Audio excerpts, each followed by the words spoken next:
Talking with Titus. Created, produced, and edited by Titus. Everyone, and welcome back. This is talk number 2 with Talking with Titus. And this is all about who is Titus. Yes, this probably should have been video number 1, but we do a little things unconventional around here. Because why not? So let's get into it. You know, for my first video, I'm a teacher. I'm a TikTok teacher. That's what they call me. I'm an actor. I'm a performer.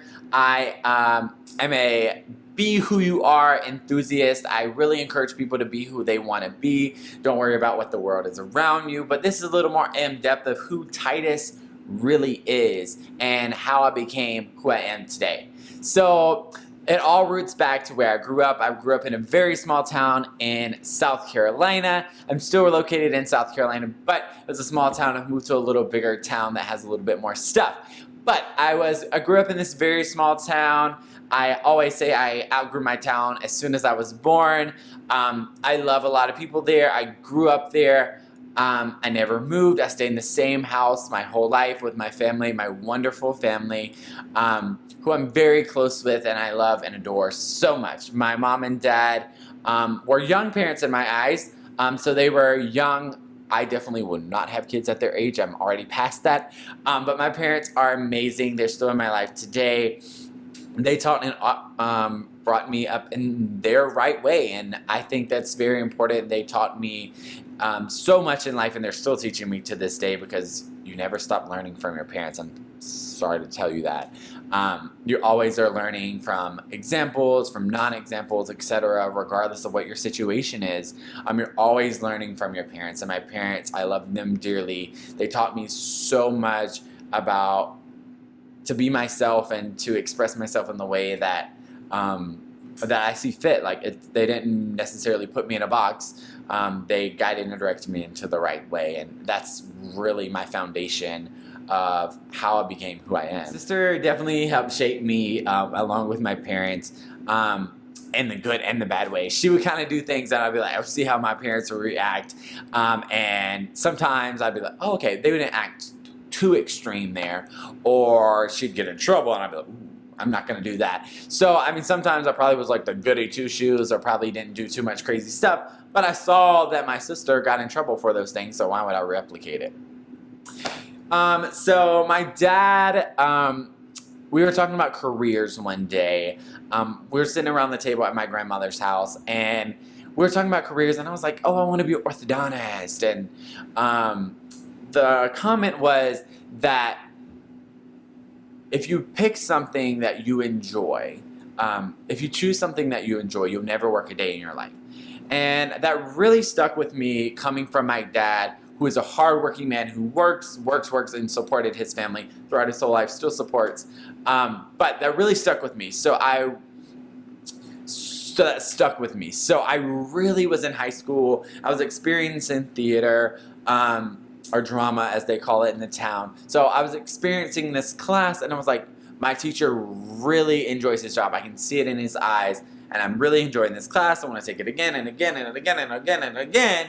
And I was like, well, this is what I want to be. I want to enjoy my job. I really enjoy doing this. So why can't I make a career of it? So in that moment, I wouldn't say it was the exact same night or even the same week, but within a few weeks of that time, I was like, that's what I want to do. And ever since then, I haven't changed. I went from being an orthodontist to being a teacher. But I really, really, really enjoy my job. I'm so glad I chose the career that I did. I went to college and there was many mentors and many people who showed me the right way, the wrong way, just people who are older than me. I'm very much someone who learns from examples, so I saw what worked for people and what didn't, and I became self-motivated to be me and be what I wanted to do.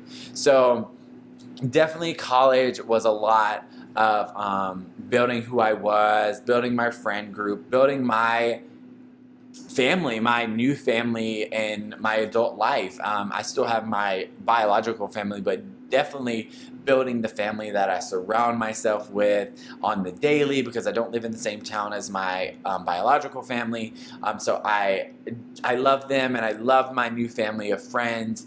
And really, it's just magical that you can choose people in your life that are so close and dear to you, that you tell all these things, that you are inviting into your life, that you don't have to.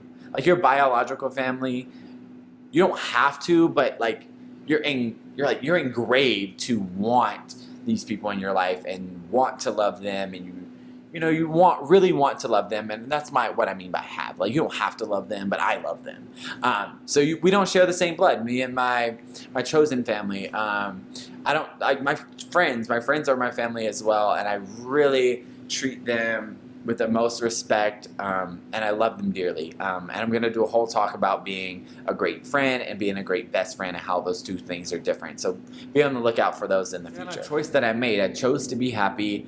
At the age of 23, I said, I'm going to live my best life. It was a song out, living my best life.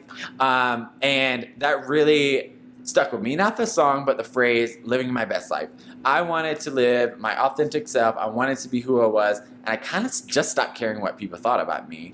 And I just wanted to live out my truth, live and be who I am. So in that moment, it wasn't a moment. It wasn't like I went to sleep and the next day I was who I was. But I started just being authentically me. And the friends that I had were still my friends. And the people, my family, still loved me for who I was. And I was really being authentic. I was living my truth. I was being extra. I was being loud and in your face, dramatic, who I was. Like when I was performing, I was that person, and I was that person all the time. And I really chose to be happy and be through that positive mindset that I mentioned in the very beginning. So positive mindset really has, I think, made me very happy in my career, made me happy in my life, made me a happy individual. And people say, oh, you radiate this energy, or I love being around you, or I love talking to you. You bring such a light to the thing. And I really just think it's this positive mindset. And I think anybody can do it. You can choose to be happy. It's a choice. Now, you can't choose every situation that you go into, and every situation is not going to be positive. However, if you can find one positive thing in anything that you do, then you can think about that one thing through that process, and it makes it better. So when you don't want to get up in the morning to go to work, think about that positive. Are you helping someone? Maybe it's the day that you talk to someone and you fall in love with them, or you talk to them and you are bringing positivity into their life, and that is something that you don't get back. You have one day. Each day is a new day, and you only get that day once. So treat it like a gift. Think about something positive, and I promise you, I'm a living example. I love having a smile on my face. I have my down moments. I'm not, people say I'm positive all the time. I'm not positive all the time.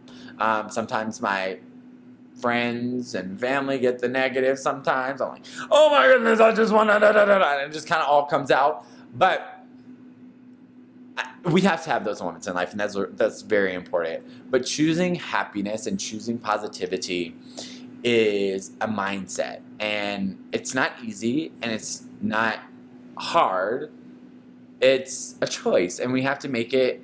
And you can choose to dwell in the negativity and the negative and the hate, but that's only making you down. It's only bringing you down. Even if the people around you are all negative Nancy's or negative Nate's, you can choose to be positive. You can choose positivity, and I'm a firm believer in that. You can choose to be positive. Find something fun that you enjoy. Find something positive about your work. Find something positive about your situation. I've always heard the phrase, there's someone out there that is worse off than you. And that's true. That's always true. So just focus on positivity, and I promise you, your day will get better. Your days will get better. It's not all going to change overnight, but focus on one positive, and I promise you, your situation will. An individual, he's not perfect. He's misunderstood sometimes. Titus is not always your out there in your face person, even though he seems that way. Titus is an extrovert. He loves talking to people. He's very social. Titus is totally authentically himself. I try to live that way, to be an example to my students, to people I'm around, that it's okay. It's okay to be yourself. And everybody's not going to like it. Trust me. Everybody doesn't like me. But it's important to be yourself, because if you're happy here and you're content here, you're going to radiate that energy that everyone wants to surround themselves with. But if they don't want to, if they're not in that everyone, then you don't want them in your bubble anyways. So in those moments where you feel down and alone, choose positivity, choose yourself, be authentic, and I promise you, you will feel better. The people around you, maybe not so much. Choose you, and at the end of the day, you'll be happy. Titus is here to spread positivity. Titus is here to talk to you on Talking with Titus. Created, produced, and edited by Titus.